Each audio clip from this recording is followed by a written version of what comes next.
So, here's the thing, son. I have to talk to you from here across my desk because this is where choices are made. This is how I run my business. Now, look out the window. That's Lakeshore Drive across the street from Lake Michigan. And see that big silver building 2 blocks down? That's where your mother and I want to move. Doesn't that sound exciting?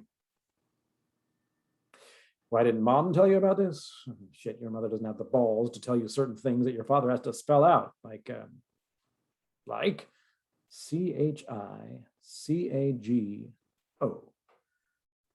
That's right, Chicago.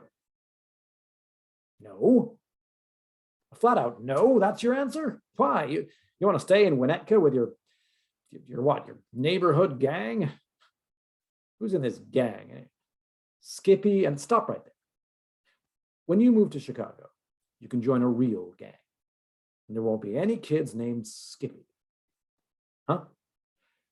Well, sure, the kids are tougher in Chicago, but it will build character. You will learn to fight like a man. See, here's the thing, son. We have to downsize. I'm too old to pull weeds and mow the lawn. Son, this is no time to mope. Your face looks pitiful. How could this happen? Didn't you ever wonder why your sister and brother were so much older than you? They're already raising families on their own now. They've been out of the house for years, but you, son, you won't go away. You're still here. Will you stop squirming? Now, this is what happened, son. Your mother and I were coming back from a party, and we, how do they say it in the movies? We got it on. And that's how you came into the world. Help me out here. What did your mother say about this? An afterthought.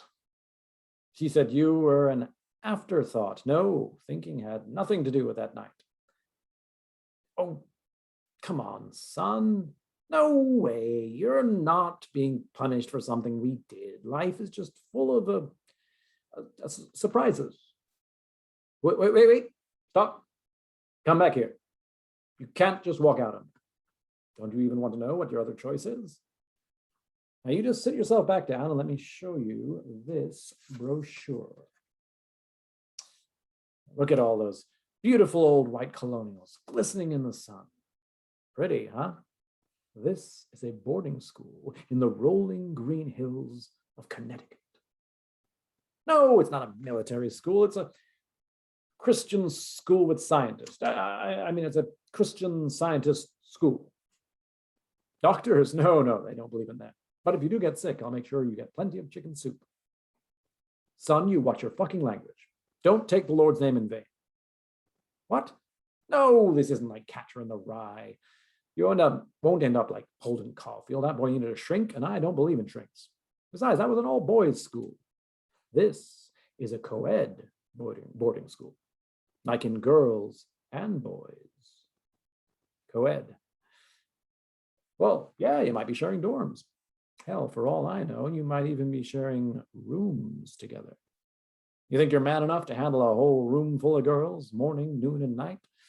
Even if sometimes they might not be, fully clothed. So now you're interested. Here, look at this brochure.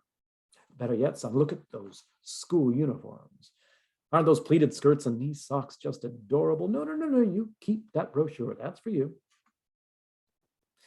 Look, son, when I retire, I'll be getting a big fat severance package, and I can afford to send you to this school.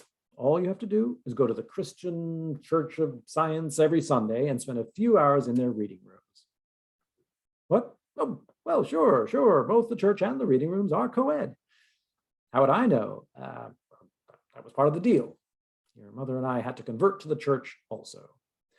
See, if you didn't spend so much time with Skippy and the gang, you might have gotten a glimmer of what your folks were plotting. And if you like that school, you can go on to study at their college, the Mary Baker Eddy University of Better Health and Understanding. Yeah, of course that's co-ed too. Is it a deal, son? Can we shake on it, man to man? Wow, what a grip you have. Why did your mother call you an afterthought? Hell, you're no afterthought, son. You were meant to be.